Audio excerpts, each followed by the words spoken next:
তার নাম নীল। সেই আমার রাধা গোবিন্দ দেখতে চেয়েছিল। আমি তাকে দেখাতে পারি নাই ভালো করে, তখন কারেন্ট ছিল না।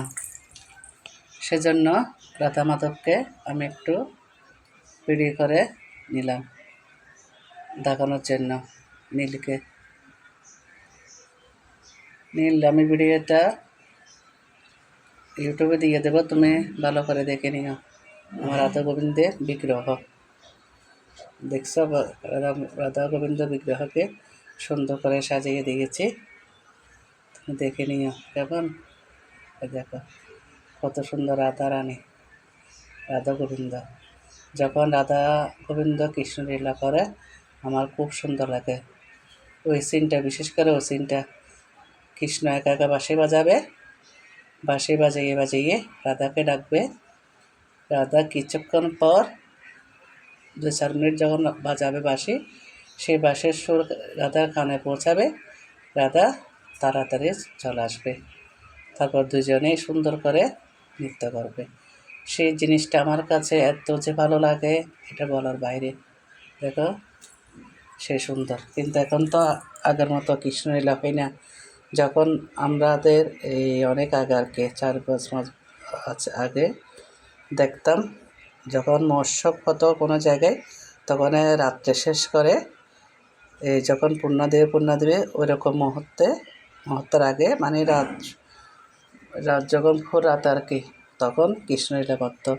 এই কৃষ্ণলীলা দেখার জন্য আমি সারা রাত্রি জেগে থাকতাম, কখন কৃষ্ণলীলা আরম্ভ হবে। তো ওরা কীর্তনীয়রা বলবে, আর যারা ভলান্টিয়ার থাকতো ওরা বলবে যে 1 ঘন্টা পরে কৃষ্ণলীলা আরম্ভ হবে। কারণ সারা রাত তো মানুষ জেগে থাকতে চায় না, কৃষ্ণলীলা আশায় সবাই জেগে থাকে। তো আমিও কী করতাম, তখন তো আরও অনেক ছোট ছিলাম, বয়স কম ছিল, ঘুমটা বেশি ছিল, তখন ঘুমের জন্য পাগল ছিলাম। এখন তো ঘুম হয় না, তখন অনেক ঘুম আসতো, কিন্তু কৃষ্ণলীলা দেখবো বলেই আমি জেগে থাকতাম। এখন এই কথাটা মনে পড়তেছে। তারপর 1 বছর আমি কৃষ্ণলীলা দেখতে পারি নাই, ঘুম গেছি। আমার বর আমাকে ডাকে নাই। আর সকালে উঠে আমার যা মন খারাপ, সারাদিন সকালে উঠে অনেক মন খারাপ ছিল, কেন ডাকে নাই আমাকে, কৃষ্ণলীলা কেন দেখতে পারি নাই। এই ঘটনাটা আমার জীবনের এখন অনেক একটা খারাপ একটা মুহূর্ত। এটা এখন আমার মনে পড়ে কৃষ্ণলীলার কথাটা। কিন্তু আগের মতন এই কৃষ্ণলীলাটা দেখে অনেক বছর হয়ে গেছে। আমার অনেক সুন্দর লাগে যখন বাঁশি বাজে কৃষ্ণ রাধাকে ডাকে। এই জিনিসটা আমার কাছে অনেক সুন্দর লাগে, এটা বলে বোঝাতে পারবো না, এত যে সুন্দর লাগে।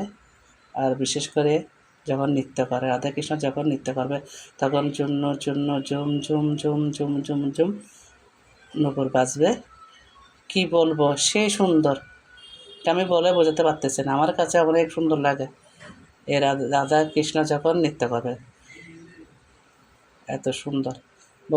তখন সবাই বলতো আজকে রাধা কৃষ্ণ দেখাবে, আজকে রাধা কৃষ্ণ দেখাবে, এত সুন্দর, এটা বলার বাইরে। মানে একটা ওই কীর্তনীয়ারা, একটা ছেলে কৃষ্ণ সাজবে আর একটা কীর্তনীয়া দিদিভাই উনি রাধা সাজবেন।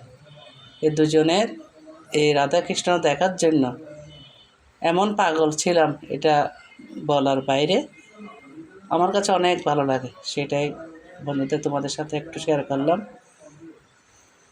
তোমাদের কার কেমন লাগে একটু বলে কমেন্টে জানাইও। ঠিক আছে বন্ধুরা, আমার ভিডিওটা এখানে শেষ করলাম। রাধে রাধে। যদি ভিডিওটা সুন্দর হয়ে থাকে লাইক কমেন্ট করে দিও বন্ধু। ভালো থাকবে। রাধে রাধে।